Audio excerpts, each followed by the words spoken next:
Hey guys, what's up? It's Rick P, and this is my NXT Takeover Orlando review video. I apologise if it sounds like I'm whispering, and I apologise for the fact that I look like crap.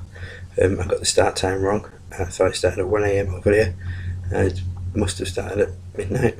The reason I'm talking really quietly is because obviously, as I do this video now, it's 20 to 4 in the morning. The rest of my family are asleep, so I don't really want to disturb them.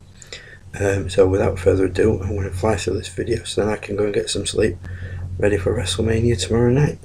So the first matchup on the NXT Takeover show was Sanity versus Ty Dillinger, Ruby Riott, Roderick Strong and Cassius Ohno. Ohno was replacing Noah Jose, who was attacked by Sanity earlier in the night. I had absolutely no problem with Ohno being his replacement. I'm a big fan of Cassius Ohno or Chris Hero. Great opening match, loads of action. Sanity eventually got the win, a brilliant way to start the show. Next matchup was Andrade Cien Almas versus Aleister Black. This was the debut of Aleister Black, so I was expecting him to win. Far from the usual sort of squash debut you usually see on the main roster, this match had plenty of back and forth and offense from both men. There were a few times it looked like Almas may ruin Black's debut, but that wasn't a very hard fought victory for Aleister Black, and another great match. Next up, triple threat elimination match for the NXT tag team titles even. Revival versus DIY, which is obviously Johnny Gargano and Tommaso Ciampa, versus the Authors of Pain. Said it before and I stand by it. I'm not a fan of AOP at all. They just haven't done anything to impress me or blow me away. Take Ellering away and they're absolutely nothing. They're nothing special and they've got nothing without him. You can see why they brought Paul Ellering in with them. I would have been quite happy with either of the other teams becoming champions, as like I say, just absolutely no time for Authors of Pain whatsoever.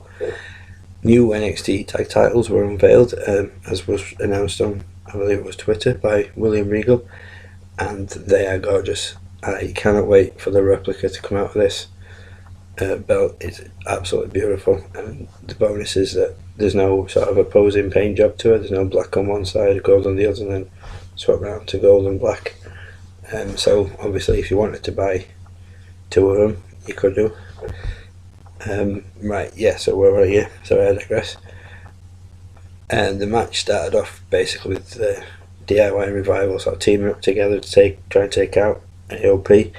There was a brilliant table spot in it where they worked together and put one of the AOP, I can't remember which one it is, they both look as boring as each other, through a table. DIY were the first team eliminated, which really pissed me off, and a lot of the crowd too.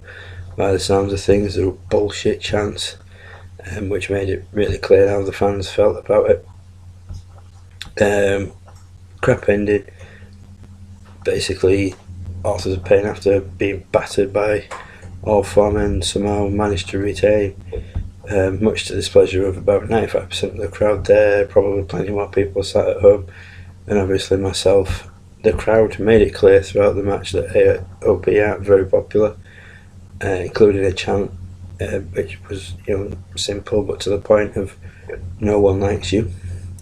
So something's got to be done, either strip them the belt, to get somebody to beat them for the belts or whatever, because you're just going to piss the fans off by having them keep the belts.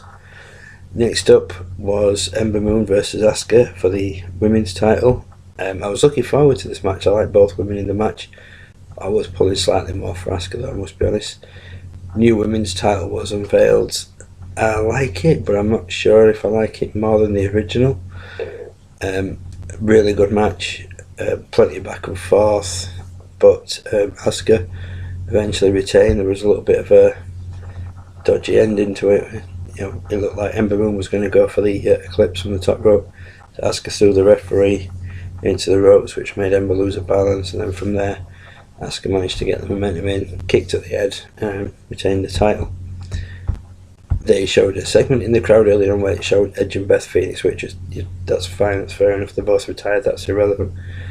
Then they skipped to a segment with Drew McIntyre, or Drew Galloway as he's known on the Indies, in the crowd, which I found kind of intriguing. I'm hoping he doesn't go back to WWE, because having seen his independent stuff, he's so much better on the indies, especially in ICW. WWE absolutely totally misused him the first time round. But, you know, I know one of the English wrestling companies, I'm pretty sure, don't quote me, I'll probably get crap if I'm wrong, but I think it was Progress. We're doing a show over in Orlando, and Tyler Bate was wrestling for him, and Trent Seven, who I'm a massive fan of, Tyler Bate too. So Drew might have been there to support them, or he might have just been over to see the show. I don't know. So that led up to the main event, Nakamura versus Rude for the NXT title. I've really been looking forward to this rematch. I was intrigued to see what the new NXT title would look like. Nakamura's entrance was pretty much straightforward. He just came out, pretty much all business. Rude's, he had two women playing something on piano, and then they kicked into the piano bit at the beginning of his glorious song, which was pretty good. It was miles better than the one with the choir. I wasn't impressed with that entrance at all. So the men's NXT, well, the NXT title was unveiled. Excuse me. Pretty much the same design as the women's, just minus the women's badge on the top. I prefer the original in this case, definitely, but it might grow on me in time. So before this match started, I like both guys. I'm a fan of Bobby Roode, I'm a fan of Nakamura. Whoever won, I was going to be happy. All I can say about this match is just simply wow. I was absolutely blown away from bell to bell. It was just everything I'd hoped for and a hell of a lot more. Rude eventually came out champion, retained, so maybe, you know, the internet stuff about Nakamura going to the main roster is obviously pretty much looking like it's a done thing then. So yeah, as always, NXT set the bar. See what the main roster delivers tonight. Yeah, tonight's Sunday now. So yeah, see what the main roster delivers tonight at Mania. I'm not really holding my breath for WrestleMania. There's nothing really that's blowing me away. I was looking forward to NXT Takeover more than Mania, if I'm honest. But I'm going to stay up and watch WrestleMania, fingers crossed.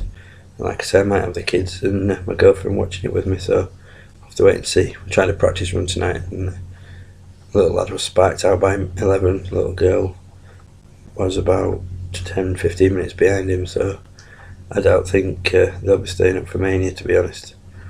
But yeah, so that was NXT Takeover. I thoroughly enjoyed it. Please leave any comments about what you guys thought of it, whether you enjoyed it, whether you thought it was good, what you thought of the Authors of Pain retaining. You know, there probably are a handful of fans out there. I saw one guy in the crowd with a t-shirt, so that's one fan at least. And I know my friend Paul Fry, he's a fan of them as well, so that's two. So yeah, that'll do it for me, guys. It's nearly 4 o'clock in the morning now, so I'm going to go to bed and get myself plenty of rest, ready for WrestleMania tonight. So I'll be back early hours Monday morning with a WrestleMania review video for you. So until then, guys, take it easy. Like I said earlier in my other video, I hope anybody who's watching WrestleMania enjoys it, and I hope anybody who watched NXT enjoyed it as much as I did. That'll do it for me, guys. Catch you later.